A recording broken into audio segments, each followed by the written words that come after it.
कथामृतं तप्तजीवनं कविभिरीडितं कल्मषापहं श्रवणमङ्गलं श्रीमदादतं भुवि गृह्णन्ति ये भूरिदा जना।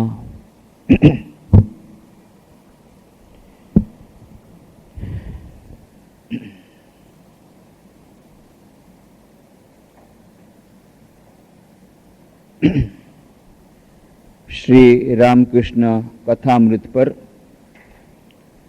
આપણે જે 181 ચર્ચાઓ કરી તેમાં આપણે જોયું કે કેવી રીતે શ્રી રામકૃષ્ણ કથામૃત આ પુસ્તકનો પ્રારંભ થાય છે। શ્રી રામકૃષ્ણ દેવના સંપર્કમાં માસ્ટર મહાશય મહેન્દ્રનાથ ગુપ્તમાં આવી નવું જીવન પ્રાપ્ત કરે છે અને જે ડાયરીમાં લખી રાખે છે એમની સાથેના વાર્તાલાપો એ પુસ્તક આકારે પ્રકટ થાય છે અને એ પુસ્તક કેવી રીતે દેશ વિદેશમાં આજે પણ લાખો લોકોના જીવનમાં શાંતિનું અમૃતનું સિંચન કરી રહ્યું છે એ બધી વાતો આપણે કરી હતી। શ્રી રામકૃષ્ણ કથામૃતના 3 ભાગ ગુજરાતીમાં છે।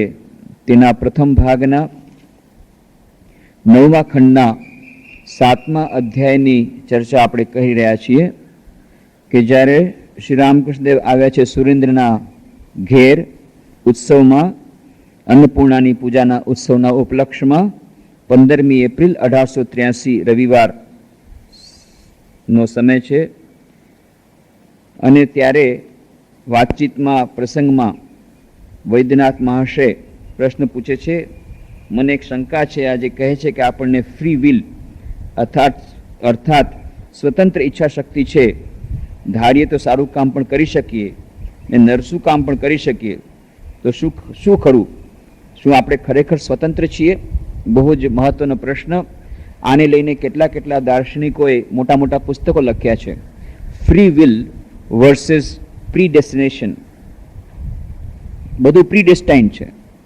એક મત એવો છે કે જે કંઈ છે એ બધું પહેલેથી ઓટોમેટિક સિસ્ટમ પ્રમાણે આખું ગોઠવેલું છે અને બધા કઠપૂતળી જેવા છે। જેમ કઠપૂતળીનો નાચ બચાવવાવાળો હોય એ બીજું કોઈ નાચ બચાવતો હોય, આપણને એમ લાગે કે આ કઠપૂતળીઓ નાચી રહી છે, એકબીજા સાથે બાજી રહી છે, પરંતુ એ બધું પાછળથી કોઈક બીજું કરાવતું હોય એક, અને એમાં કઠપૂતળીનો પોતાની કોઈ સ્વતંત્ર ઈચ્છા શક્તિ હોતી નથી। એમ આપણે પણ કઠપૂતળી જેવા છીએ અને આપણને એ પાછળથી કોઈક મહાશક્તિ છે એ બધું કામ કરાવી રહી છે, એમાં આપણી પોતાની સ્વતંત્ર ઈચ્છા શક્તિ કાંઈ છે જ નહીં। અને સાથે સાથે પ્રીડેસ્ટિનેશન, આ જે કંઈ છે એ બધું પહેલેથી ગોઠવેલું છે। હા, પહેલેથી ગોઠવેલું છે કે આવી રીતે ઈરાક સાથેનું અમેરિકાનું યુદ્ધ થશે, આટલા લોકો મરશે, આવી રીતે ટ્રેન જશે, ટ્રેનમાં આટલા લોકો મરી જશે, આ એક્સિડન્ટ થશે, આ બધું પહેલેથી ગોઠવેલું છે। આમ કેટલાક લોકો માને છે બધું પ્રીડેસ્ટાઇન્ડ, એક દિવ્ય પ્લાન પ્રમાણે બધું ચાલે છે અને આટલા વર્ષો પછી, આટલા હજારો વર્ષો પછી સમસ્ત વિશ્વ ફરી પાછું વિનાશ પામશે, ફરી પાછું બીજું વિશ્વ થશે, આવી રીતે આખું। અને એના જ બેસિસ ઉપર, એ જ ધારણાના બેસિસ ઉપર, એ ધારણા પર જે જ્યોતિષીઓ કે બીજા લોકો જે પ્રેડિક્શન કરનારા એ પ્રેડિક્ટ કરે છે કે આવી રીતે 2020 સુધીમાં આમ થશે, 2050 સુધીમાં દુનિયામાં આમ થશે। અને જે એસ્ટ્રોલોજર છે, જ્યોતિષીઓ છે, એ વ્યક્તિગત જીવનમાં તમને કહી દે છે કે ભાઈ આજથી 10 વર્ષ પછી તમારો સારો સમય આવવાનો છે, ત્યાં સુધી ખરાબ સમય છે, ત્યાં સુધી તમારે આવી રીતે ધર્મનું આટલું ધાર્મિક વિધિ વિધાન કરવા પડશે। આ બધું પ્રીડેસ્ટિન્ડ છે, પહેલેથી બધું ગોઠવેલું છે અને આપણી પોતાની પાસે કોઈ સ્વતંત્ર ઈચ્છા શક્તિ નથી। આ એક પ્રકારનો મત। તો બીજા પ્રકારના કહે છે કે ના ભાઈ, આ તમે જે હાથ ઉપાડો છો એ હાથ આમ ઉપાડો છો તો કોણ ઉપાડે છે? તમે પોતે ઈચ્છા કરીને ઉપાડો છો, તમે પોતે ચા બનાવો છો અને ચા તમે પીઓ છો। ના, કે એ બધું પહેલેથી તમારા હાથ લખાયેલું જ છે, બધુંથી યોજના પ્રમાણે જ છે કે તમારે આમ હાથ ઊભો થશે, જો ન હોય તો તમે હાથ ઊભો ન કરી શકો। અને કે તમે આજે બોલો છો કે મારી સ્વતંત્ર ઈચ્છા શક્તિ છે, એ પણ એની ઈચ્છા શક્તિથી થાય છે। એ પણ પહેલેથી બધું ગોઠવેલું હશે કે તમારી સાથે મારી એવી ચર્ચા થવાની છે અને તમે કહેશો કે મારી ઈચ્છા સંતની ઈચ્છા શક્તિ છે. આવા કેટલાક લોકો માને છે. તો કેટલાક લોકો માને છે ના ભાઈ ના, આજે મારા હાથમાં મારી પોતાની સ્વતંત્ર ઈચ્છા શક્તિ છે, હું ધારું એ કરી શકું. આવી રીતે આ કેટલા વખતોથી, કેટલા વર્ષોથી, કેટલાક દેશ વિદેશમાં જે વિભિન્ન વિચારધારાઓ આવી છે, એમાં પાશ્ચાત્ય દાર્શનિકો અને પ્રાચ્ય દાર્શનિકો એ બધાએ પોતપોતાના મતો રજૂ કર્યા છે. અને આના માટે તો કેટલા વાદ વિવાદ ચાલે છે, લાંબા લાંબા કેટલા પુસ્તકો મોટા મોટા લખાયા છે. આવી જાતનો કઠિન વિષય છે, એના વિશે શ્રી રામકૃષ્ણદેવને પૂછવામાં આવે છે. અત્યંત કઠિન વિષય કે શું આપણે ખરેખર સ્વતંત્ર છીએ કે નહીં? હું પોતે ખરેખર સ્વતંત્ર છું? મારી પોતાની ઈચ્છા શક્તિ પ્રમાણે હું કામ કરી શકું કે નહીં? જો કહેતા હો કે જો મારી પોતાની ઈચ્છા શક્તિ પ્રમાણે કામ કરી શકું, તો પછી આમાં ઈશ્વર ક્યાં આવ્યો? અને જો તમે કહેતા હો કે બધી ઈશ્વરની ઈચ્છાથી થતું હોય કે પ્રી પ્લાન થતું હોય, તો મારે પછી પુરુષાર્થ કરવાની શું જરૂર? અને બીજું છે કે એની સાથે સાથે બીજી વસ્તુ આવે છે કે જો ખરેખર આ બધું એ સ્વતંત્ર ઈચ્છા શક્તિ નામની વસ્તુ જ ન હોય, તો પછી કામ કરીને ફાયદો શું? આ કેટલા બધા જાતના આવા પ્રશ્નો ઉભા થાય. શ્રી રામકૃષ્ણ કહે છે બધું ઈશ્વરાધીન. ખરેખર બધું ઈશ્વરને આધીન છે. ઈશ્વરની ઈચ્છાથી જ બધું થાય છે, આપણી ઈચ્છાથી કાંઈ થતું નથી. તેમની જે બધી લીલા તેમણે જુદી જુદી ચોજો બનાવી છે, નાનો મોટો, બળવાન દુર્બળ, સારું નરસું, સારા માણસ ખરાબ માણસ, બધી તેમની માયા, તેમનો ખેલ. આમ જુઓ ને બગીચામાં બધા ફળ વૃક્ષો કઈ એક સરખા હોતા નથી. આટલું કીધા પછી એમને ખબર પડી ગઈ કે સામે જે કોણ છે એ કે સાધારણ ભક્ત નથી, એ તો વૈદ્યનાથ છે, એ તો મહાન પંડિત છે. એટલે તરત જ એ કહેશે દુર્યોધનની જેમ, તો બહુ સારું, બધું એની ઈચ્છાથી થતું હોય, આ જે કંઈ હું પાપ કર્મ કરું છું એ બધું એની ઈચ્છાથી થાય છે, તો પછી મારે શું કરવા દુઃખ ભોગવવા જોઈએ? કેટલો સરસ પ્રશ્ન ઉપસ્થિત થાય છે. એ દુર્યોધનની બુદ્ધિ. દુર્યોધને આ જ કીધું હતું, જાનામી ધર્મમ નચમે નિવૃત્તિ, જાનામી અધર્મમ નચમે પ્રવૃત્તિ. અને એટલા જ માટે કહે છે જેમ તમે કરાવો છો યથા નિયુક્તોસ્મિ તથા કરોમી. હે ભગવાન, તમે જેમ મારી પાસે કરાવો છો એમ કરું છું. હું જાણું છું કે ધર્મ શું છે, પણ ધર્મનું આચરણ કરવાની મારી પ્રવૃત્તિ થતી નથી. અને હું જાણું છું કે અધર્મ શું છે, પણ અધર્મમાંથી મારી નિવૃત્તિ થતી નથી. હે ગુણાકેશ, તમે જેમ મારી પાસે કરાવો છો એમ હું કરું છું. એમ આપણે બધા કહી શકીએ કે ભાઈ આ તો મેં કંઈ કર્યું નથી, આ તો ભગવાનની ઈચ્છાથી બધું થાય છે. તો કઈ એક્સિડન્ટ મેં કર્યું? એ તો ભગવાનની ઈચ્છાથી એક્સિડન્ટ થયું, અને ભગવાનની ઈચ્છાથી આ બધું થયું. અને આજે મેં ચોરી કરી છે એ પણ ભગવાનની ઈચ્છાથી જ કરી છે. ભગવાનની ઈચ્છા ન હોત તો શું ચોરી કરી શકત? એટલે આ બધું ભગવાનને, એટલે એના માટેનું ફળ પણ ભગવાને જ ભોગવવું જોઈએ. આ અંતરની આપણી વાત છે. આ વાત શ્રી રામકૃષ્ણ સમજી ગયા કે હવે તરત જ આ લોકો આમ કહેશે જો બધું ઈશ્વરની ઈચ્છા હોય તો પછી ગાય પણ ભગવાને જ મારી છે, મેં તો મારી નથી. એટલે તરત જ શ્રી રામકૃષ્ણ પછી કહે છે જ્યાં સુધી ઈશ્વર પ્રાપ્તિ ન થાય ત્યાં સુધી આપણને લાગે કે આપણે સ્વતંત્ર. ઈશ્વર પ્રાપ્તિ થાય એના પછી આપણને ખરેખર લાગે, બીજા કોઈ આપણને કહી દેવાથી ચાલશે નહીં. અત્યારે આપણે પોતાની જાતને પૂછીએ શું હું સ્વતંત્ર છું કે નહીં, તરત જ આપણું મન કહેશે હા. અને એટલા જ માટે હા પાડે છે, એટલે જ આપણે ચાલીને ચોપાટી જઈએ છીએ, સિનેમા જઈએ છીએ, ચા પીએ છીએ, જમવા જઈએ છીએ. આ બધું કેમ કરીએ છીએ? કારણ કે આપણને પોતાની ઈચ્છા થાય છે. એટલે આપણી પોતાની સ્વતંત્ર ઈચ્છા શક્તિ છે. આપણે ત્યારે એમ પૂછતા નથી હે ભગવાન હું ચા પીવું કે નહીં, હે ભગવાન હું જમું કે નહીં. આપણે દર વખતે પૂછતા નથી, પૂછ્યા વગર કરીએ છીએ. એનો અર્થ છે અંદરથી કંઈક ઈચ્છા થાય છે, અને એ ઈચ્છા આપણી પોતાની છે. એ ઈચ્છા ભગવાનની છે કે નહીં કેવી રીતે ખબર પડે? એ ઈચ્છા આપણે એમ કહે છે તો ભગવાનની ઈચ્છા છે. તો ભગવાનની ઈચ્છા જો હોય તો ભગવાનની જો ઈચ્છા, ભગવાન કોઈ દિવસ ખરાબ કામ કરાવી શકે નહીં. આ એની પહેલી નિશાની. શાસ્ત્ર વિરુદ્ધ કોઈ કામ આપણાથી થઈ શકે નહીં. જેમ કહે છે શ્રી રામકૃષ્ણ દેવ, એક્સપર્ટ ડાન્સર જે હોય, જે બહુ નૃત્યકળામાં પ્રવીણ હોય, એ લોકોના કોઈ દિવસ સ્ટેપિંગ ખરાબ બિલકુલ બગડશે નહીં. સ્ટેપિંગ બરાબર રહેશે. સ્ટેપિંગ એ ડાન્સ જે લોકો બરાબર જાણે છે એ બરાબર એના કદમ બરાબર મિલાવતા રહેશે. એના તાલ કોઈ દિવસ બેતાલ નહીં થાય. એવી જ રીતે જે લોકો ધર્મ અથવા આધ્યાત્મિકતામાં આગળ વધી ગયા, જેમને ખરેખર ભગવાન સાથેની એકાત્મતા થઈ ગઈ અને જેઓ ખરેખર ઈશ્વરની ઈચ્છા પ્રમાણે કામ કરે છે એના કોઈ દિવસ પગ બેતાલ નહીં જાય, એટલે કે એના કોઈ દિવસ એનાથી અધર્મનું આચરણ નહીં થાય.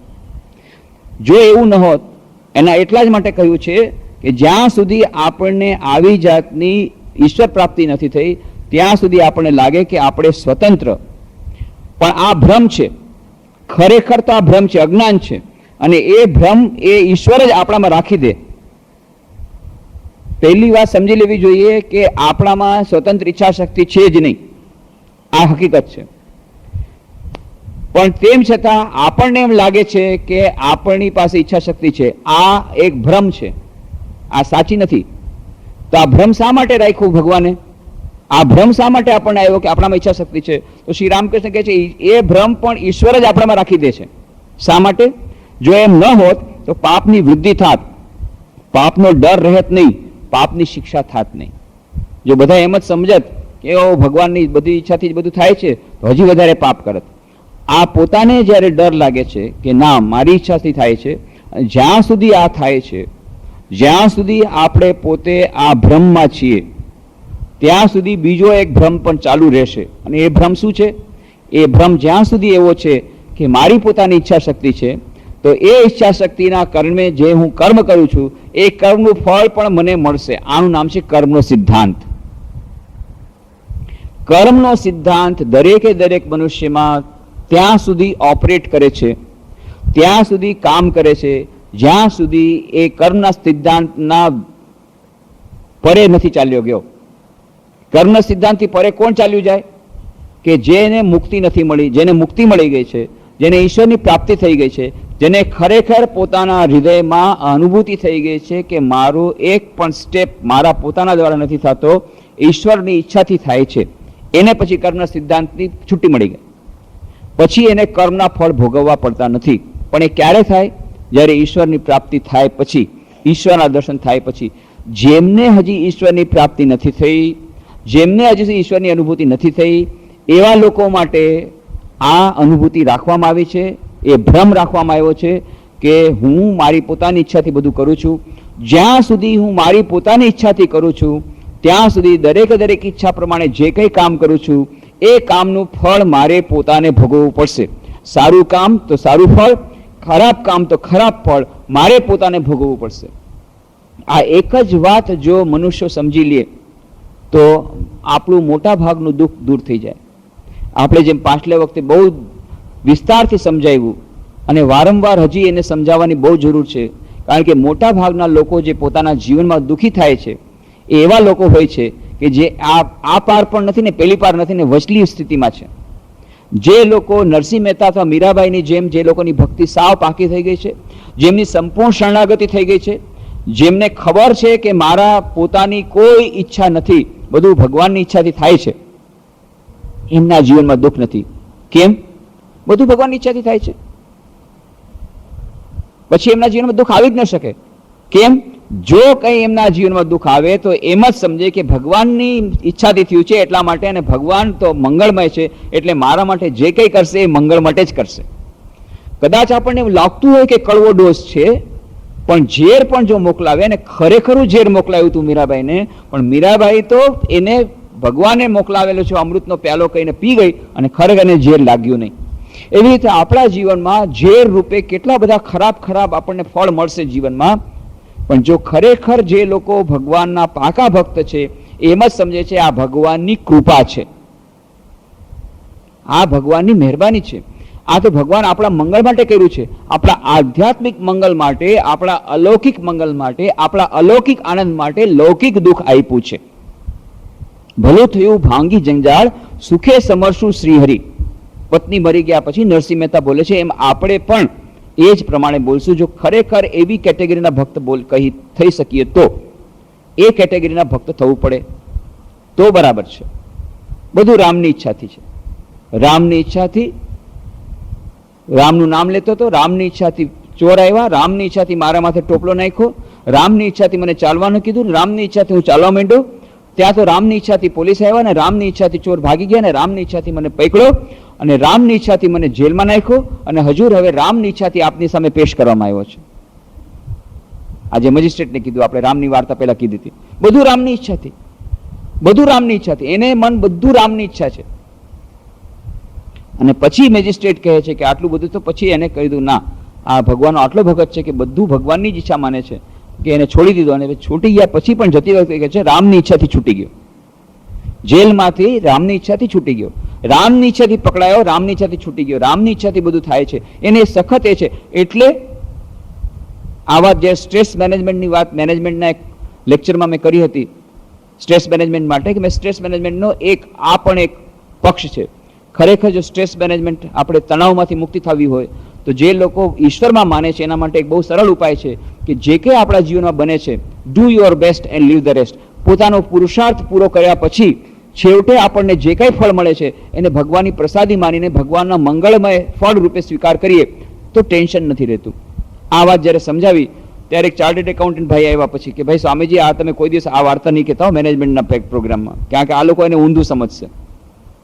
આ લોકો તો બધી કહેશે કે ભાઈ મેને પછી કે રામની ઈચ્છાથી જ હું બ્લેક માર્કેટિંગ કરું છું. એ તો હજી વધારે બ્લેક માર્કેટિંગ કરશે.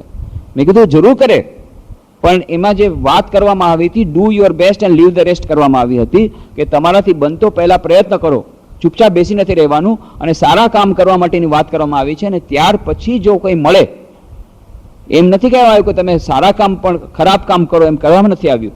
અને તેમ છતાં જો કદાચ કોઈક એવો વ્યક્તિ હશે જે ખરેખર એમ માનતો હશે કે હે ભગવાન, હું તારી કૃપાથી જ બ્લેક માર્કેટિંગ કરું છું, તો એ જ્યારે જેલમાં જશે ત્યારે એ પણ એમ જ સમજશે કે હે ભગવાન, તારી કૃપાથી જ હું જેલમાં આવ્યો છું, બહુ સારું કર્યું તે. ખરેખર એની જે એટલી ભક્તિ હશે તો. રામકૃષ્ણ દેવના શંભુ મલિક એ ભક્ત હતા, એ બહુ જ પૈસાવાળા પણ હતા, કંજૂસ પણ હતા, અને થોડુંક આડોવડું કામ પણ કરતા હતા. તો કે શંભુ, તું આ બધું શું કરે છે? આવા આડાવડા કામ કરે છે અને પૈસા કામ માટે આવડા ધતિંગ કરે છે. ત્યારે કે ભગવાન, બધું તો ભગવાન જ કરાવે છે ને હે રામકૃષ્ણ દેવ, બધું તો ભગવાન જ કરાવે છે. શું કરું? એમણે જ મારા મનમાં આવી ઈચ્છા રાખી દીધી કે હું વધારે પૈસા કમાઉં, એટલે પૈસા પાછળ દોટ મૂકું છું. રામકૃષ્ણ દેવ ત્યારે એકદમ સિરિયસ થઈ ગયા. ખરેખર શું તું એમ માને છે?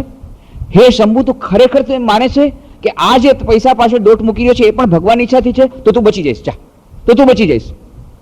જો ખરેખર તને આવી અંદરથી દ્રઢ ધારણા હશે, અનુભૂતિ હશે કે હે ભગવાન, આ પણ તમે જ મને કરાવો છો, તો જ્યારે તને પોલીસ પકડશે, જેલમાં નાખશે, ત્યારે પણ તારા મનમાંથી ભક્તિ નહીં જાય. કેમ? એ પણ ભગવાન જ મોકલે છે. પણ ત્યારે આપણી ભક્તિ નીકળી જાય છે. જ્યારે મજા કરતા હોય ત્યારે તો બધું સારું જ લાગે છે, પરંતુ જ્યારે પોલીસે પકડી લીધા, જ્યાં સુધી બરાબર ચાલતું હતું, જ્યારે જેલમાં નાખ્યા, ત્યારે પણ જો આપણે કહી શકીએ હે ભગવાન, તું બહુ કૃપાળુ છે, તારી કૃપાથી હું જેલમાં ગયો, એટલી કહેવાની હિંમત છે. બ્લેક માર્કેટિંગ હે પ્રભુ મેં તારી ઈચ્છાથી કરી, અને આજે જે પોલીસવાળા આવ્યા, ઇન્કમટેક્સ ઓફિસર આવ્યા અને મને આજે લઈ ગયા છે, હે પ્રભુ એ પણ તારી જ ઈચ્છાથી થાય છે, તારી ઈચ્છાની જય હો. એવું જો ખરેખર પોતાના હૃદયથી કહી શકે તો એનો બેડો પાર થઈ જાય. પણ ત્યારે આપણે તરત જ કહીએ છીએ ના, એ તો મારાથી નથી, એ તો મેં નથી કર્યું, મેં કાંઈ નથી કર્યું, એ ભગવાનની ઈચ્છાથી થયું છે, અને સારું કામ મેં કર્યું છે. ક્રેડિટ આપણે લઈએ છીએ ને ડિસ્ક્રેડિટ ભગવાનને આપીએ છીએ, આપણા પોતાનું મન બરાબર નથી. તો આ લોકો, જે લોકો ખરેખર ઈશ્વરના ભક્ત છે, એ લોકો તો એમ જ સમજે છે હે ભગવાન, જે કંઈ તમે કરો છો મારા મંગલ માટે છે. આવી જાતની ધારણા જો કંઈ કરી શકે તો પછી વાંધો નથી. પ્રધાન કહે છે જે કંઈ થાય છે ભગવાન મંગલ માટે કરે છે, અને ભગવાનની ઈચ્છાથી થાય છે, અને જે કંઈ થાય છે ભગવાનની ઈચ્છાથી થાય છે, અને જે કંઈ થાય છે મંગલમય ભગવાન છે, એટલે આપણા મંગળ માટે કરે છે. રાજાની આંગળી કપાઈ ગઈ અને પ્રધાને કીધું ભગવાનની ઈચ્છાથી થાય છે, જે થયું એ સારા માટે થયું છે. રાજાને બહુ ગુસ્સો આવ્યો, મારી આંગળી કપાઈ ગઈ, મને દુખે છે, લોહી નીકળે છે, અને કહે છે ભગવાન દયામય છે, ભગવાન મંગળમય છે, જે કરે છે સારા માટે કરે છે, આ બધું ભગવાનની ઈચ્છાથી થયું છે. જા, હવે ભગવાનની ઈચ્છાથી હું તને જેલમાં નાખું છું, જા. જો ઠીક છે, પ્રધાને જેલમાં નાખ્યો કે એ ભગવાનની ઈચ્છાથી થાય છે, ભગવાન મંગળમય છે, અને આ પણ મારા મંગળ માટે જ છે, અને એ ભગવાનની ઈચ્છાથી જ થયું છે, અને આ પણ મંગળ મારા મંગળ માટે જ છે, એમ પ્રધાને કહ્યું. ઠીક છે, તો ભોગવ, બહુ છે ને, બહુ તારે ભગવાન તારા પર દયાળુ છે, ભોગવતું જેલમાં. હજી વધારે કઠોર પરિશ્રમ કઠોર આપી દીધું, સજા આપી દીધી. અને થોડા દિવસ પછી જાય છે શિકાર કરવા. શિકાર કરતા કરતા કરતા જંગલમાં ઘોડા પર ગયા, એક કંઈક દેખાડું તે એકલા વયા ગયા, સિપાહીઓ પાછળ રહી ગયા અને જંગલની અંદર ખૂબ વયા ગયા અને રસ્તો ભટકી ગયા. સાંજ પડી ગઈ. હવે શું થાય? રસ્તો મળતો નથી. રાતના ઝાડ નીચે રોકાઈ ગયા અને ત્યાં તો ડાકુ આવ્યા. અરે રે રે, 32 લક્ષનો પુરુષ! આ હા હા, કેટલા દિવસ પછી 32 લક્ષનો પુરુષ મળ્યો. બસ માં કાઢીને બલિદાન આપશું અને બહુ સિદ્ધિઓ આપણને મળશે. વાહ રે વાહ, બહુ સરસ. અને બસ બાંધી લાવ્યા મંદિરમાં અને બલિદાન દેવા જ્યાં જાય છે તલવાર, અરે રે રે, આની તો આંગળી કપાયેલી છે. ક્ષત શરીર, એ માને ભોગ દેવાય નહીં, બલિદાન દેવાય નહીં. અરે અરે, નસીબ તૂટેલા. 32 લક્ષણમાં એક તાને કારણે થઈ ગયું નહીં. હવે શું થાય? મૂકીને ભાગ્યા. બીજે દિવસે સવારના રાજા ત્યારે વિચાર કર્યો, અરે આ આંગળી જો આજે ન કપાયેલી હોત તો માથું કપાઈ જાત. આ પ્રધાને વાત તો સાચી કરી હતી. આ ભગવાને જે કર્યું હતું મંગળ માટે કર્યું હતું, ત્યારે આપણને સમજાવ્યું નહીં. તરત જ એણે જઈ પ્રધાનને માફી માગી, ભાઈ તે બહુ સારું કર્યું, તે બહુ સારું કીધું તું, મેં તને નાહકનો તને શ્રમ આપ્યો, સજા તને ભોગવી, તે ખોટે ખોટી સજા ભોગવી. પણ મને એક વાત નથી સમજાતી, તું આટલો મોટો ભગવાનનો ભગત, હું તો ઠીક છે ભગવાનમાં મંગળ માનતો, મને ભગવાને આવી રીતે બચાવી દીધો, પણ એ તો ભગવાને મંગળ માટે કર્યું, પણ તને તો જો તને નાહક તને કેટલું બધું તને ભગવાને કષ્ટ આપ્યું જેલમાં. તો કે ના, એ ભગવાને જે કર્યું મંગળ માટે કર્યું. કારણ કે તમને ખબર છે શિકાર માટે આપણે બંને સાથે જ જતા હતા અને તે દિવસે રાતના જો હું તમારી સાથે હોત તો તમને મુકત અને મને મારત. મને બચાવો હતો એટલે જેલમાં નાખ્યો, તમને બચાવો હતો કે તમારી આંગળી કાપી. જે કંઈ કરે છે ભગવાન આપણા કલ્યાણ માટે કરે છે, પણ ત્યારે આપણને સમજાતું નથી. ત્યારે આપણે કહીએ છીએ ભગવાન કેવો નિર્દય છે, મારી આંગળી કાપી નાખી. ભગવાન કેવો નિર્દય છે, મારા જીવનમાં આવી દુઃખદ ઘટના ઘટી ગઈ. ભગવાન કેવો નિર્દય છે, એણે મારા જીવનમાં આવું કર્યું ના. ત્યારે આપણને સમજાતું નથી. જેઓ સાચા ભક્ત છે એ જાણે છે ભગવાન મંગલમય છે. ભગવાન કોઈ દિવસ આપણું અમંગલ નહીં કરે. ગમે તે લૌકિક દુઃખ જે કંઈ મોકલાવે છે એની પાછળ કંઈક અલૌકિક સુખ દેવાની એની કામના હોય છે, એની પાછળ પણ કંઈક હેતુ હોય છે. એની સુપર કોમ્પ્યુટરમાં ઘણી બધી જાતના ફેક્ટર્સ કામ કરતા હોય જે આપણા નાનકડા કોમ્પ્યુટરમાં ન સમજાતા હોય. એ વાત ભક્ત જાણે છે અને એટલા માટે ભક્ત શું કહે છે? ભગવાન તારી ઈચ્છાનો વિજય થાઓ, ભગવાન તારી ઈચ્છા પૂર્ણ થાઓ, તારી ઈચ્છા પૂર્ણ થાઓ. હે ભગવાન, હું સહન નથી કરી શકતો, આ મને બહુ કડવો લાગે છે, આ ઝેર મને બહુ જ કડવું લાગે છે, પણ તમે મોકલાવ્યું છે એટલે હું પી જાઉં છું. અને આવી રીતે એ ઝેર ગટગટાવી જાય છે અને ઝેર અમૃત બની જાય છે જો ખરેખર ભક્તિ હોય તો. તો એટલા માટે જે સાચા ભક્તો હોય છે એ ક્યારેય પણ પોતાના જીવનમાં આવી જાતની ઘટનાઓ ઘટે કે જે એમના દુઃખદ ઘટનાઓ ઘટે, એ વિપત્તિઓ આવે તો ગમે તે વિપત્તિમાં પણ એ એમ જ માને છે કે ભગવાનની કૃપા છે અને આ લૌકિક દુઃખ એમને મોકલાવ્યું છે એની પાછળ એમનો કંઈક મંગલમય હાથ છે, એની પાછળ કંઈક અલૌકિક સુખ દેવાની એમની કામના હશે, કંઈક એમના હશે. આવી જાતની એમને શ્રદ્ધા હોય છે તો એ લોકો બચી જાય છે. બીજા કેટલા પણ મોટા ભાગના લોકોની શ્રદ્ધા ત્યારે ડગમગી જાય છે. ત્યારે એમને લાગે છે કે ના ના ના, આ ભગવાનને આ શું સૂઝ્યું? ભગવાન નામની વસ્તુ છે જ નહીં. ભગવાન જો હોય અને જો હોય તો પણ નિર્દય છે, એટલી વાત સાચી. એ નિર્દય છે, એનામાં દયા નામની વસ્તુ નથી. નહીં તો મારા જીવનમાં આટલું બધું દુઃખ શા માટે લાવે? મેં એવો શું ગુનો કર્યો છે મારા જીવનમાં આવું લાગે? અને બધા એમ જ કહે છે મારા જીવનમાં આટલું દુઃખ કેમ, મારા જીવનમાં આટલું દુઃખ કેમ, મારા ઉપર જ આમ અત્યાચાર ભગવાને કેમ કર્યો અને ભગવાને જ કેમ કર્યો, ભગવાન કેમ આમ કરે છે? આ આપણે એના પાછળની આપણી જે ફિલોસોફી છે, આ મનમાં આપણી સાયકોલોજી એ છે કે આપણે મનમાં એમ જાણીએ છીએ કે આપણે સાંભળી લીધેલું છે ભગવાનની ઈચ્છા વગર પાંદડું પણ ન હલે. જો ભગવાનની ઈચ્છા વગર પાંદડું પણ ન નડે તો મારા જીવનમાં જે વજ્રાઘાત થયો છે એ પણ ભગવાનની ઈચ્છાથી થયો છે અને ભગવાને આવું ખરાબ કામ કર્યું એટલે હવે મારે ભગવાનમાં શ્રદ્ધા નથી અને હું ભગવાનનું નામ કોઈ દિવસ લઈશ નહીં. અને ખરેખર લેતા નથી, ખરેખર લેતા નથી. કેટલા લોકોને જોયા, કેટલા લોકો જોયા, કેટલા લોકો આવી રીતે દુઃખી થઈને સબળી રહ્યા છે દુઃખમાં. એકમાત્ર કારણ કે એ લોકોએ આ ખોટી ધારણા પોતાના મનમાં રાખી દીધી છે કે જે કાંઈ થાય છે ભગવાનની ઈચ્છા થાય છે. જો એ લોકો ન સાંભળ્યું હોત તો આ ન થાત. કારણ કે એ લોકો સાંભળીને રાખ્યું છે, તેને વિશ્વાસ નથી પણ સાંભળીને રાખ્યું છે કે ભગવાનની ઈચ્છા થાય છે. જે ખરેખર એમ માને છે કે બધું ભગવાનની ઈચ્છાથી થાય છે તો એને કંઈ વાંધો નથી આવતો, કારણ કે એને લાગે છે કે ભગવાન જો કરે તો આપણા મંગલ માટે જ કરે. પણ જે લોકોને પાકો ભગવાનમાં શ્રદ્ધા નથી અને છતાંય એમણે સાંભળી લીધું છે એ ભગવાનની ઈચ્છાથી થાય છે, એ લોકો શું સમજે છે કે મારા જીવનમાં જે કંઈ ઘટના ઘટી એ ભગવાને મોકલાવી. ત્યારે એ સમજતા નથી કે જ્યાં સુધી આપણા જીવનમાં અજ્ઞાન છે, આ ભ્રમ છે, ત્યાં સુધી જે કંઈ આપણે કામ કરીએ છીએ આપણી સ્વતંત્ર ઈચ્છા શક્તિથી કરીએ છીએ અને એ સ્વતંત્ર ઈચ્છા શક્તિને કારણે જે કંઈ કર્મ છે એના ફળ આપણે પોતે ભોગવવા પડશે અને એ ફળ માટે હું પોતે જવાબદાર છું. આ એક જ વાત સમજી લઈએ તો પછી થઈ જાય. પણ કેટલાક લોકો એવા છે જે લોકો ઈશ્વરમાં શ્રદ્ધા રાખતા નથી. ઈશ્વર નામનું કોઈ તત્વ આ જગતમાં નથી. જે કંઈ છું હું જ છું, હું જ આ માલિક છું અને હું જેમ ધારું એમ કરીશ અને જે કંઈ જે મારા જીવનમાં ઘટે છે એના માટે હું જવાબદાર છું. આ વેદાંતનો મત છે. અથવા વેદાંત કહો કે જે લોકો વેદાંતમાં ન પણ માનતા હોય, જે લોકો નાસ્તિક છે, એ લોકો ઈશ્વરમાં શ્રદ્ધા રાખતા નથી અને એટલા માટે એ લોકો કોઈ દિવસ ઈશ્વરને દોષી ગણતા નથી. કેમ? મારા જીવનમાં જે કંઈ ઘટે છે એના માટે હું પોતે જવાબદાર છું. કેમ? હું તો ઈશ્વરમાં માનતો જ નથી. ઈશ્વર નામની કોઈ વસ્તુ છે જ નહીં અને એટલા માટે એ લોકો ઈશ્વરને દોષારોપણ કરતા નથી. જ્યારે એમના જીવનમાં કોઈ ઘટના ઘટે છે ત્યારે બહાદુર બને છે કે નહીં, મેં આમ કર્યું, એને કારણે આવું ખરાબ ફળ મળ્યું. ઠીક છે, મેં બ્લેક માર્કેટિંગ કરી હતી, આજે હું જેલમાં જાઉં છું, તો ઠીક છે, પછી પાછો જેલમાંથી નીકળી અને હવે હું બ્લેક માર્કેટિંગ નહીં કરું, બસ પતી ગયું. એ બહાદુરીપૂર્વક દરેકે દરેક વિપત્તિનો સામનો કરી શકે છે. કેમ? એને ઈશ્વરમાં શ્રદ્ધા નથી. એટલા માટે એ બહાદુરીપૂર્વક સામનો કરે છે, કારણ કે એની પોતાની ઈચ્છા શક્તિ ઉપર જોર છે, પુરુષાર્થ ઉપર એનો જોર છે. તો એ કોઈ દિવસ ઈશ્વર પર દોષારોપણ કરતા નથી. બીજા છે મીરાબાઈ, નરસિંહ મહેતા. એ લોકો કોઈ દિવસ ઈશ્વર પર દોષારોપણ કરતા નથી. ગમે તે વિપત્તિ આવે, હે ભગવાન તારી ઈચ્છાથી થાય છે, હે ભગવાન તારી ઈચ્છાથી બધું થયું, તું મંગળમય છે, જે કરે છે સારા માટે કરે છે. આ વચલા જે લોકો છે, જે લોકો કહે છે કે અમે ઈશ્વરમાં માનીએ છીએ, જે લોકો કહે છે કે અમે ઈશ્વરમાં શ્રદ્ધા રાખીએ છીએ, જે લોકો કહે છે કે અમે ઈશ્વરમાં માનીએ છીએ અને જે લોકો કહે છે કે અમે માનીએ છીએ કે ઈશ્વરની ઈચ્છા વગર પાંદડું ન હલી શકે, એ લોકો જ આ કમ્પ્લેન કરે છે કે ઈશ્વર દયામય નથી, ઈશ્વરમાં હૃદય નથી, ઈશ્વરે બરાબર કામ નથી કર્યું અને ઈશ્વરને હજી કન્સલ્ટન્સી સર્વિસ કોઈકની રાખવી પડશે, એને બરાબર સમજમાં નથી આવતું ક્યારે શું કામ કરવું જોઈએ. આ બધી વાતો આપણા મગજમાં ક્યારે આવે છે? કે જ્યારે આપણે વચલી સ્થિતિમાં હોઈએ છીએ. જો આપણે ઈશ્વર પર શ્રદ્ધા રાખવી હોય તો ઈશ્વર કોને કહેવાય? કે જેની પાસે સુપર કોમ્પ્યુટર છે, જેના જેવો કોમ્પ્યુટર બીજા કોઈ પાસે નથી. જો ઈશ્વરમાં શ્રદ્ધા રાખતા હોય તો આપણે એમ માનવું જોઈએ કે એની પાસે સુપર કેપેસિટી છે.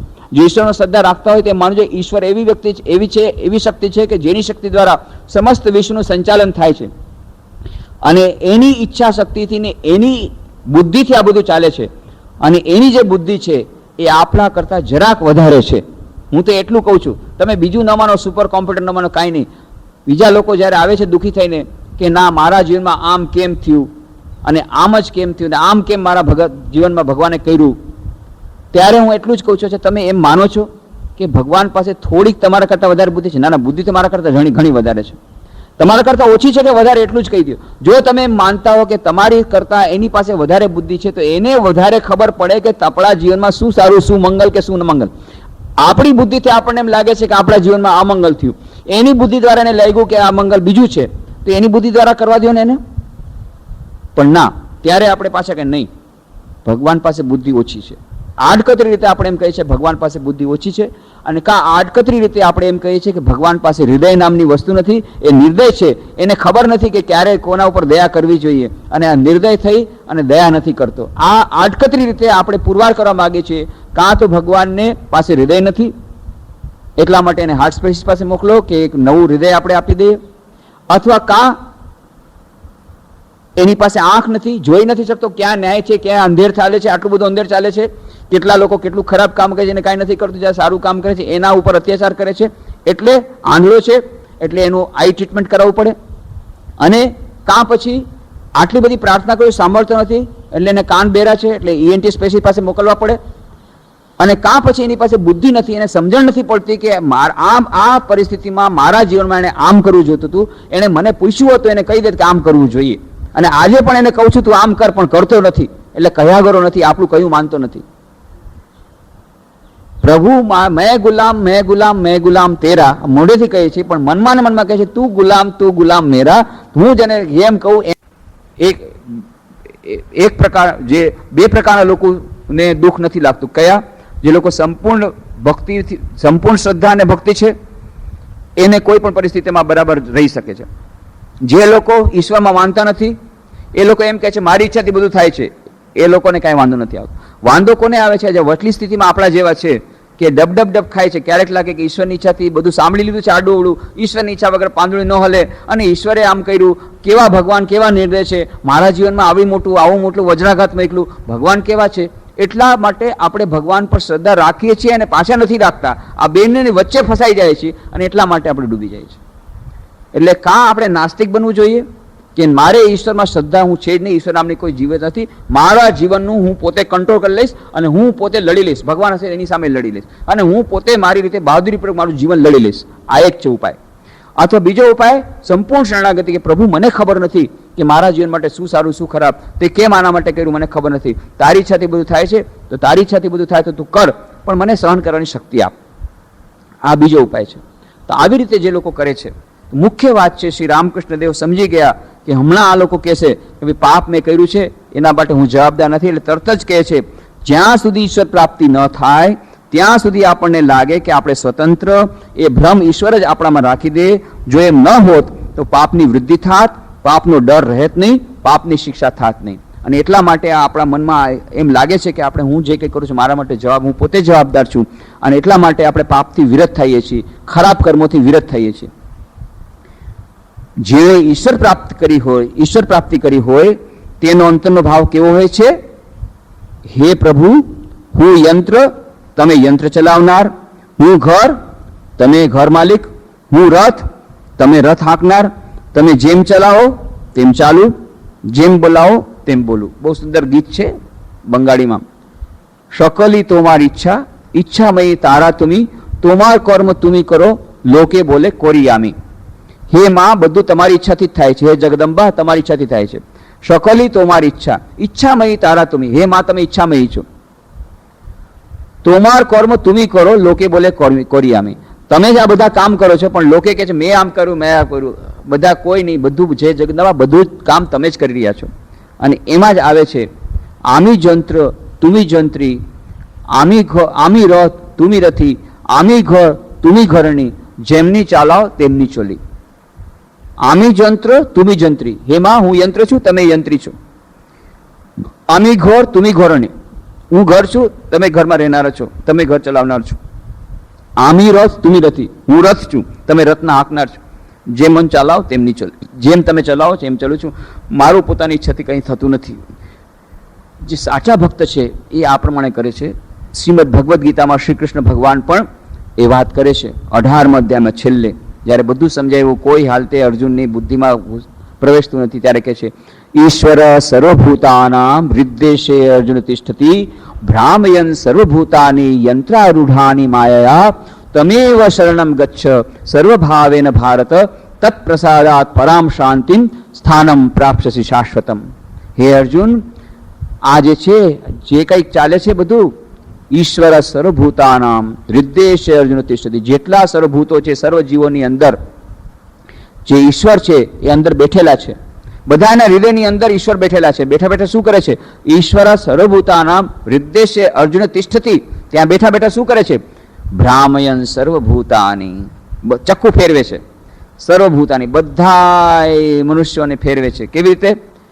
યંત્રારૂઢાની માયા, પોતાની માયાના ચક્કા વડે જેમ મશીન ચાલતું એ મશીન વડે જેમ ચાલે, યંત્ર ચાલે, કોઈ યંત્ર હોય એ યંત્રી ચલાવે, મશીન ચલાવે, એ મશીન ઓપરેટર જેમ મશીન ચલાવે એમ ઈશ્વર બધા બેઠી અને આપણા અંદરનું ચક્કુ ચલાવે છે પોતાની માયા દ્વારા.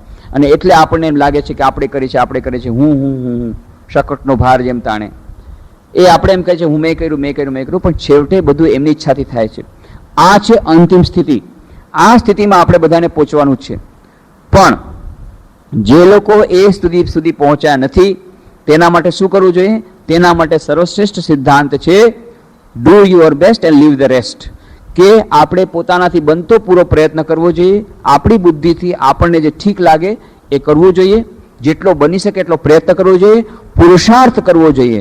અને એ કર્યા પછી જે કંઈ આપણને જીવનમાં કોઈ પરિસ્થિતિ આવે, વિપત્તિ આવે કે જે કંઈ આવે, એ બધાને પોતાના કર્મનું ફળ માની લેવું જોઈએ. અને જો ખરેખર આપણે ભક્ત હોઈએ અને ભગવાનમાં સાચી શ્રદ્ધા હોય તો એમ માની લેવું જોઈએ ભગવાનની કૃપા થઈ ગઈ. પણ જે કંઈ બન્યું એ ભગવાનની કૃપા છે એ સમજવા માટેની આપણા માટે પહેલા એના માટે થઈને આ સ્વીકાર કરવું પડે કે ના, હું યંત્ર છું, હે ભગવાન તમે યંત્રી છો, હું મારી બુદ્ધિથી નહીં ચાલું, તમારી બુદ્ધિથી ચાલીશ. એવી જાતની શરણાગતિનો ભાવ આવવો પડે. એ ધીરે ધીરે એવો શરણાગતિનો જો ભાવ આવી જાય તો બહુ સરસ. નથી આ જ્યાં સુધી આ ભાવ નથી આવ્યો ત્યાં સુધી શું કરવું જોઈએ? પ્રયત્ન પૂરા કર્યા.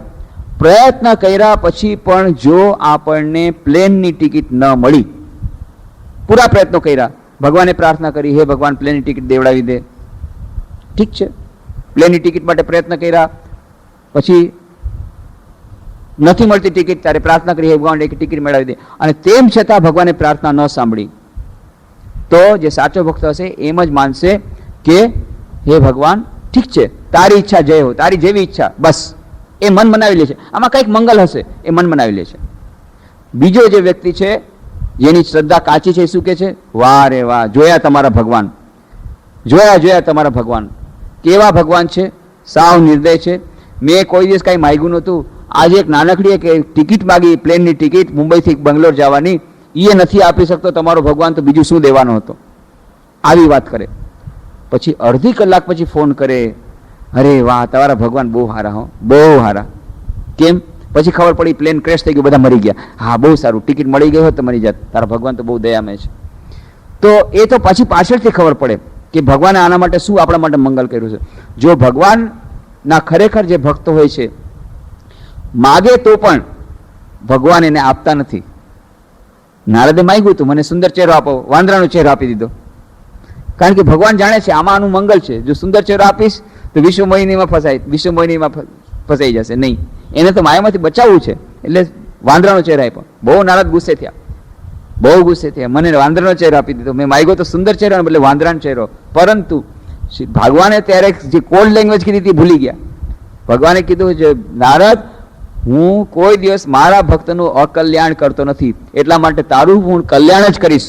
આ કોડ લેંગ્વેજમાં બોલ્યા. નારદ એમ સમજ્યા કે ભગવાન તથાસ્તુ, હું તને સુંદર ચહેરો આપીશ. પણ એમણે એમ નહોતું કીધું, એમણે નહોતું કીધું હું તારો સુંદર ચહેરો આપ્યો, એમણે એમ જ કીધું હતું ભગવાન કે હું કોઈ દિવસ ભક્તનું અકલ્યાણ કરતો નથી, અને માટે તારા માટે જે કલ્યાણકારક છે એ જરૂર કરીશ. એટલે એમ લાગ્યું કે જરૂરથી મને સુંદર ચહેરો આપશે. પણ ભગવાન કોડ લેંગ્વેજ બોલતા હતા. એવી રીતે ક્યારેક ક્યારેક આપણા જીવનમાં ઘણી વાર એવી પરિસ્થિતિ આવે છે જે પ્રતિકૂળ પરિસ્થિતિ હોય છે, આપણને અનુકૂળ જણાતી નથી. સાંસારિક દૃષ્ટિથી આપણને લાગે છે કે આપણે ભગવાનની ભક્તિ કરી, આપણે સત્યનું પાલન કર્યું, આપણે સદમાર્ગે ગયા હતા, આપણે કેટલું બધું કરીએ છીએ, આટલી આધ્યાત્મિક સાધના કરીએ છીએ, ભક્તિ કરીએ છીએ, ભગવાનને પૂજીએ છીએ, અને તેમ છતાં આપણા જીવનમાં આટલું દુઃખ કેમ આવ્યું? અને પછી આપણને એમ પણ લાગે છે કે સાથે સાથે આપણા પાડોશમાં પણ જોઈએ છે કે જે લોકો બ્લેક માર્કેટિંગ કરે છે, જે લોકો અસત્યનું પાલન કરે છે, એને ભગવાન સાથે કોઈ લેવા દેવા નથી, ભગવાનની ભક્તિ પણ નથી કરતા, સત્સંગમાં પણ નથી જતા, અને એના જીવનમાં લાગે છે કે એ લોકો કેટલા સુખી છે. ત્યારે આપણને લાગે છે કે ના, આમાં કંઈક ગોલમાલ તો છે, કાંઈક ગોલમાલ છે. કાં તો ભગવાનને બરાબર દેખાતું નથી, આંધળા છે, કે એને ક્યાં અંધેર છે ચાલે છે, અંધેર ચાલવા દે છે, અથવા તો કંઈક એને બુદ્ધિ બરાબર ઓછી છે નહીં, સમજમાં નથી આવતું શું કરવું શું નહીં. આપણને એમ લાગે છે કે ગડબડ છે. આ એટલા માટે લાગે છે કે આપણે સમજી નથી શકતા કે ખરેખર આપણા માટે શું શ્રેયસ્કર છે. લાંબે ગાળે અંતમાં આપણા માટે શું મંગલમય છે, શું શ્રેયસ્કર છે, એ ભગવાન પોતાના ભક્તો માટે જોઈ અને ભગવાન બધી ધારણા કરે છે, એ આપણે ભૂલી જઈએ છીએ. એના એટલા જ માટે ક્યારેક આપણને લાગે છે કે આપણી પ્રાર્થના ભગવાન સાંભળતા નથી. કેટલી બધી પ્રાર્થના કરી પણ ભગવાન સાંભળે છે. એક બેને કીધું કે જુઓ, થોડાક વર્ષો પહેલા વડોદરામાં એક બેને કીધું, જુઓ હું કેટલી ભગવાનની પ્રાર્થના કરતી હતી, અને પછી આવી રીતે મારો એકમાત્ર સહારો હતો, મને પિતાજીનો સહારો હતો, એ પિતાજી ગુજરી ગયા. પિતાજી સાથે હું વધારે અટેચ હતી, અને એટલા માટે હવે ભગવાનમાંથી શ્રદ્ધા મારી ઓછી થઈ ગઈ છે. મને કેવી રીતે શ્રદ્ધા કરી બોલો? મેં કીધું તમે તો પોતે જ કીધું કે હમણાં છેલ્લા 3-4 મહિનાથી તમારી શ્રદ્ધા બહુ વધી ગઈ હતી. કે હા, વધી ગઈ હતી. તો તમે ભગવાને શું પ્રાર્થના કરતા હતા? ભગવાને એક જ પ્રાર્થના કરી, ભગવાન મને ફક્ત શુદ્ધ ભક્તિ આપજે, શુદ્ધ ભક્તિ આપજે. આ તમે ગોલમાલ કરી, આ ખોટું કર્યું. જો તમે ભક્તિ માગશો તો ભગવાન પછી તમે એકવાર કીધું હે ભગવાન મને ભક્તિ જોઈએ છે, પછી ભગવાન ભક્તિ આપશે જ, અને એ ભક્તિ આપવા માટે થઈને જે કઈ પ્રક્રિયા પાછી ચાલુ કરી દેશે. જેમ પેલા વાર્તા કરી હતી, ગયા હતા ભગવાન અને લક્ષ્મી સાથે બંને જણા જાય છે અને શેઠજીને ત્યાં જાય છે વેશ પલટો કરીને ભિખારીના વેશમાં, અને શેઠનો નોકર તગડી મૂકે છે, જાઓ અહીં ભિક્ષા નહીં મળે. અને ત્યાર પછી કહે છે ના ના થોડુંક આપી દો. ત્યારે શેઠ કહે છે કોણ છે આ? કે અરે આ જો કોઈ ભિખારી આવ્યો છે જાતો નથી. તો કે માર બે દંડા. જાતો નથી એટલે શું? રખેવાળને કીધું માર બે દંડા. એટલે દંડા લઈને મારવા આવ્યો એટલે પછી ભાઈગા, વિષ્ણુ ભગવાન ભાઈગા ને સાથે લક્ષ્મી લઈને ભાઈગા. પણ જાતા જતા કહેતા કે જા તારો 7મા માળની બિલ્ડિંગ બની જાય, જા. 6 માળની બિલ્ડિંગ હતી કે તારી 7મા માળની બિલ્ડિંગ બની જાય, એમ કહેતા કહેતા વયા ગયા. શહેરની બહાર ગયા, કોઈ આશરો નહીં, ભૂખ્યા છે. અને ત્યાર પછી ત્યાં બહારમાં એક નાનકડી ઝૂંપડી હતી. એ ઝૂંપડીમાં એક બ્રાહ્મણ બિચારો હતો, સાવ ગરીબ બ્રાહ્મણ, પણ બહુ મહાન ભક્ત, અને એ ભક્તિ કરતો હતો, પૂજા કરતો. ત્યાં જઈને ગયા ભિક્ષામ દેહી, આવો આવો અતિથિ દેવો ભવ, આવો. કે હું તો સાવ ગરીબ બ્રાહ્મણ છું, એક મારી નાનકડી ગાય છે, એ ગાય બિચારું દૂધ કેટલું આપે, ઘાસ તો હું દઈ શકતો નથી, આ આવાજી જે કાંઈ ખાઈને જે દૂધ આપે એ દૂધ વેચીને હું મારું ગુજરાન ચલાવું છું. તો આજનું દૂધ હજી મેં વેચ્યું નથી, લ્યો તમે આરોગો. પાણી પાયું, દૂધ આપ્યું, જેટલું દૂધ બધું પાઈ દીધું. લક્ષ્મીજીને બંનેને બસ પેટ ફરી ગયા. પછી જતી વખતે ક્યાં જ્યારે જતા જતા કહી ગયા જા સાલા તારી ગાય મરી જાય. પછી લક્ષ્મીજીથી રહેવાનું. ભગવાન આ તો બહુ વિચિત્ર. શિવજી તો ભાંગ બહુ ખાય છે, મેં સાંભળ્યું છે, એટલે એ ભાંગના નશામાં ગમે તે બોલે, બરાબર છે. તમે તો કોઈ દિવસ ભાંગ ખાતા નથી, તમે આડું આડું શું આ બકી રાખો છો? ઓલા શેઠજીએ તમને આટલું માર માર્યો, આટલું માર મારવાની વાત કરી, તો એને કીધું તારે 7મો માળ બની જાય. એને તો ખરેખર તમારે નુકસાન કરવું જોઈએ. અને આણે બિચારે આટલી ભક્તિ કરી, કેટલી ભક્તિ કરી, કેટલો સરસ ગરીબ બ્રાહ્મણ, આ તમારો આવડો મોટો ભક્ત છે, દિવસ રાત તમારી પૂજા કરે છે, અને એની એકમાત્ર સહારો ગાય છે, ગાયના સહારે પોતાનું ગુજરાન ચલાવે છે. એને તમારો આટલો ઉપકાર કર્યો, એની ગાય મારી નાખી. આ તમને શું થઈ ચૂક્યું છે? કે મેં કર્યું બરાબર જ કર્યું. તને ખબર નથી પેલા શેઠજીને 6 માળની બિલ્ડિંગ છે ને 6 જાતના રોગ છે. હવે 7મો માળ આવશે એટલે 7મો રોગ લાગુ પડશે ને મરી જશે. જેટલા માળની બિલ્ડિંગ એટલા જાતના રોગ મોટા ભાગના શેઠજીના મનમાં હોય છે. આ તમે કરી લેજો એનાલિસિસ. જો બ્લેક માર્કેટનો પૈસો હોય, જેટલા માળની બિલ્ડિંગ એટલા જાતના રોગ એને હશે. બ્લડ પ્રેશર હશે, હાર્ટ હશે, આ હશે, ડાયાબિટીસ હશે, બધું હશે. કે હવે આ 7મા માળ થશે એટલે 7મો રોગ લાગુ પડશે ને મરી જશે, કારણ કે એને મારું અપમાન કર્યું.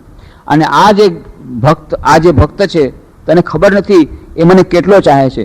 દિવસ રાત મને પ્રાર્થના કરે છે, હે ભગવાન હું તમારા વગર રહી શકતો નથી, હે ભગવાન મને તમારી ભક્તિ ગમે છે, હે ભગવાન મને સાચી ભક્તિ આપો, હે ભગવાન હું તમારા વગર રહી શકતો નથી. અને એના એટલી બધી પ્રાર્થના કરે છે કે હવે હું એના વગર રહી શકતો નથી.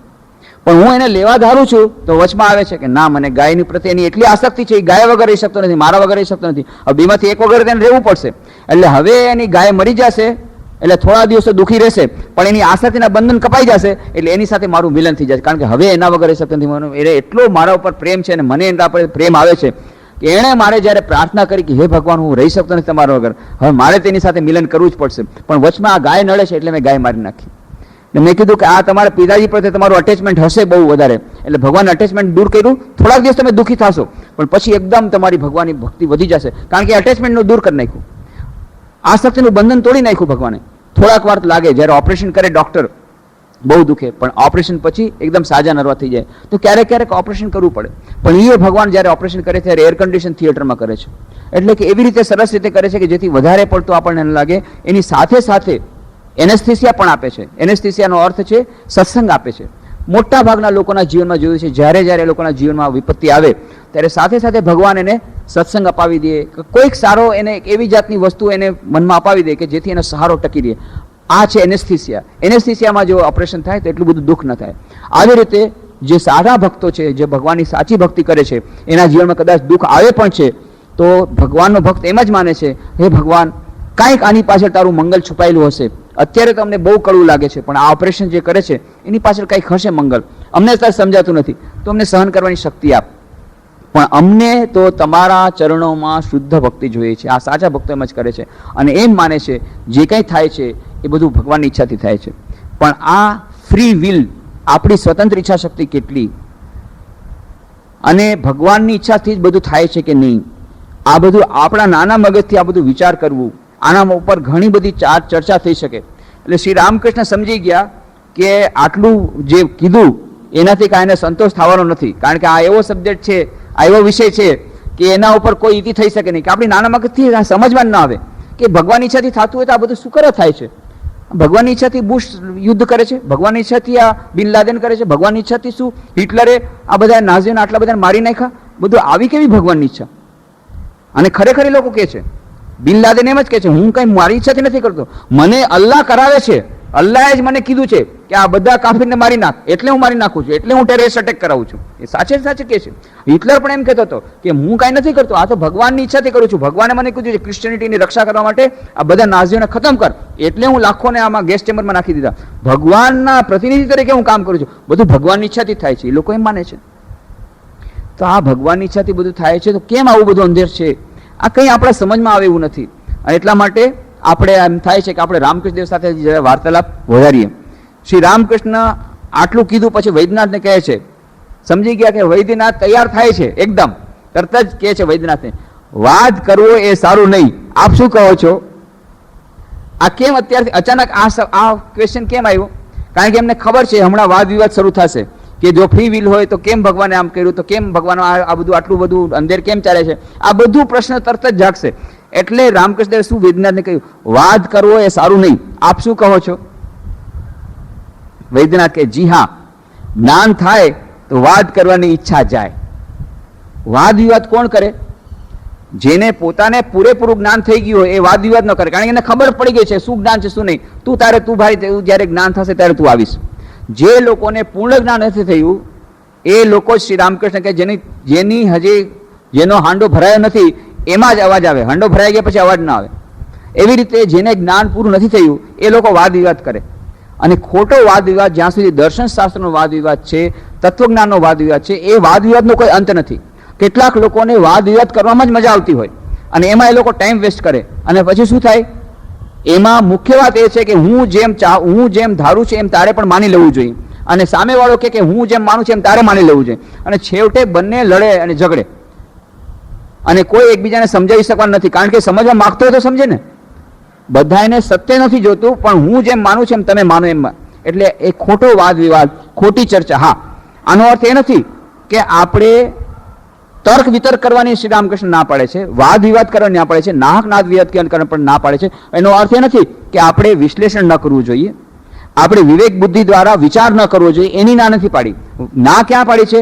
જે ખોટો મિથ્યા વાદ વિવાદ કરીએ છીએ આપણે એક વસ્તુને લઈને, એક કોઈ તત્વજ્ઞાનની કોઈ વસ્તુને લઈને, એના વિશે શ્રી રામકૃષ્ણ કહે છે વાદ વિવાદ દ્વારા ઈશ્વરને પામી શકાય નહીં, એ વાદ વિવાદને પરે છે. એ નાની આપણી બુદ્ધિ દ્વારા ઈશ્વરની વાતો સમજાશે નહીં. જેમ વાત કરી હતી, પોલ ડેવિસ પણ સ્વીકાર કરે છે માઇન્ડ ઓફ ગોડ, કે it is not possible to know the mind of God by this mind. આપણા મન દ્વારા ભગવાનના મનને સમજવું અશક્ય છે, એના માટે ધ્યાનની સ્થિતિમાં જવું પડે. તો કહે છે શ્રી રામકૃષ્ણ, વાદ કરવો એ સારું ને, આપ શું કહો છો? વૈદ્યનાથ કે જી હા, જ્ઞાન થાય તો વાત કરવાની ઈચ્છા જાય. એ વાત કરવાની ઈચ્છા જાય છે, થાય છે એનો અર્થ છે હજી પૂર્ણ જ્ઞાન થયું નથી. એટલે જ કહે છે વાગ વૈખરી શબ્દ જરી શાસ્ત્ર વ્યાખ્યાન કૌશલમ. શંકરાચાર્ય કહે છે કેટલાક લોકો આવી રીતે વાદ વિવાદ કરવામાં જ પોતાનું જીવન કાઢે, એના દ્વારા એ વાદ વિવાદ કરવો, એના દ્વારા એ બધું થશે નહીં. વાઘ વૈખરી શબ્દ જરી શાસ્ત્ર વ્યાખ્યાન કૌશલમ. કેટલાક પંડિતો એ વાઘ વૈખરી એવા એવા શબ્દો વિચાર કરે ને, અને બીજું વાત પણ કહે છે નહીં રક્ષતી ડુંકરિંગ કરણમ ભજ ગોવિંદમ ગોવિંદમ ભજ મૂળ મતે. આ ડુકરિંગ કરણે એ ગ્રામરના, તમે વ્યાકરણના બધા શબ્દો દ્વારા તમે ગમે એટલું કરશો, એનાથી કઈ ઈશ્વરની પ્રાપ્તિ થવાની નથી, જ્ઞાન પ્રાપ્તિ થવાની નથી. એ શંકરાચાર્ય પણ કહે છે કે વાઘ વૈખરી શબ્દ જરી એવા એવા શબ્દો વ્યવહાર કરે ને, એવા વાક્યો વ્યવહાર કરે, અને એ વાક્યો દ્વારા વાઘ વૈખરી શબ્દ જરી શાસ્ત્ર વ્યાખ્યાના કૌશલમ, એવા શાસ્ત્રોનું કોટેશન આપે, એના દ્વારા કંઈ જ્ઞાન પ્રાપ્ત નથી. આ અનુભૂતિની વાત છે, આ કંઈ શબ્દોની ઝાડ દ્વારા, પ્રપંચ દ્વારા તમે જ્ઞાનને પામી શકો નહીં. એટલા માટે વૈદ્યનાથ કહે છે જી હા, જ્ઞાન થાય તો વાત કરવાની ઈચ્છા જાય. શ્રી રામકૃષ્ણ થેન્ક યુ, સૌનું હાસ્ય. શ્રી રામકૃષ્ણ થેન્ક યુ કહે છે ઇંગ્લિશમાં. એને 12 શબ્દો, 1 ડઝન 12 કે 13 શબ્દો જ આવડતા હતા રામકૃષ્ણને અંગ્રેજીમાં, તો બંગાળીમાં જ બોલતા હતા. પણ આવા 12-13 શબ્દ એમને આવડતા, એક લગભગ 1 ડઝન શબ્દો હતા. એમાંનો એક શબ્દ છે thank you. A thank you શીખી ગયા હતા. એટલે શ્રી રામકૃષ્ણ કહે છે તમારો ખૂબ આભાર કે તમે મારી વાતને તમે અનુમોદન આપ્યું કે હા વાદ વિવાદ કરવો સારો નહીં, એટલા માટે થેન્ક યુ. શ્રી રામકૃષ્ણ કહે છે થેન્ક યુ. અંગ્રેજીમાં કહે છે તમને ઈશ્વર પ્રાપ્તિ થશે. કહે છે તમને ઈશ્વર પ્રાપ્તિ. કેમ? તમે આ વાતની સ્વીકાર કરો છો કે વાદ વિવાદ દ્વારા ઈશ્વરની પ્રાપ્તિ થાય નહીં. આના પછીની જે ચર્ચા છે એ આપણે આવતા રવિવારે કરશું. હમણાં થેન્ક યુ સુધી જ રાખીએ. ઓમ શાંતિ શાંતિ શાંતિ. હરિ ઓમ તત્સત. શ્રી રામકૃષ્ણાર્પણમસ્તુ. અર્પણમસ્તુ. અર્પણમસ્તુ. અર્પણમસ્તુ. અર્પણમસ્તુ. અર્પણમસ્તુ.